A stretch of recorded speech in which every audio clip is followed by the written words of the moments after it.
এর কড়া জবাব দিল ইরান। ইসরায়েলের সঙ্গে চলমান যুদ্ধে নাক গলালে যুক্তরাষ্ট্রকে নরক বানিয়ে দেবে, এবার এমন হুঁশিয়ারি দিয়েছেন ইরানের উপপররাষ্ট্রমন্ত্রী সাইদ খতিবজাদে। বিবিসিকে দেওয়া এক সাক্ষাৎকারে তিনি বলেন, এটা আমেরিকার যুদ্ধ নয়। যদি প্রেসিডেন্ট ট্রাম্প এই সংঘাতে অংশ নেন, তাহলে ইতিহাসে তাকে এমন একজন প্রেসিডেন্ট হিসেবে মনে রাখা হবে যিনি একটি অপ্রয়োজনীয় যুদ্ধে জড়িয়ে পড়েছিলেন।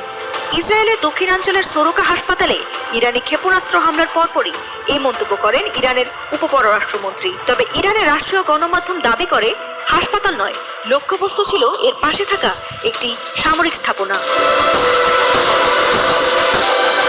ইসরায়েলের স্বাস্থ্য মন্ত্রণালয় জানায়, ওই হামলায় সোরকা মেডিকেল সেন্টারে অন্তত ৭১ জন আহত হন। এর প্রতিক্রিয়ায় ইসরায়েল দাবি করেছে তারা ইরানের কয়েকটি পারমাণবিক স্থাপনায় পাল্টা হামলা চালিয়েছে।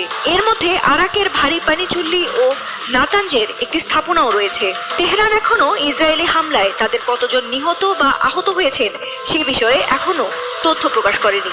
তবে সাইদ খতিবজাদে বলেন, তেহরান এখনো কূটনৈতিক সমাধানকেই অগ্রাধিকার দিচ্ছে। তিনি বলেন, আমরা কূটনীতি চাই, কিন্তু বোমাবর্ষণ চলাকালে কোনো আলোচনায় বসা সম্ভব নয়।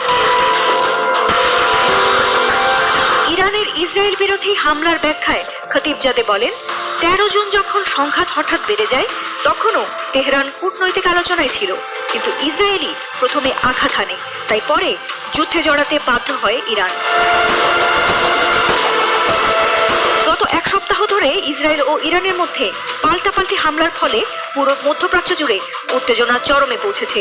এ অবস্থায় আগামী ২ সপ্তাহের মধ্যে যুক্তরাষ্ট্র সরাসরি এই সংঘাতে জড়াবে কিনা তার এখনো কোনো চূড়ান্ত সিদ্ধান্ত নেননি ট্রাম্প, এমনটাই জানিয়েছে white house. Fatima Sultana, ATN Bangla.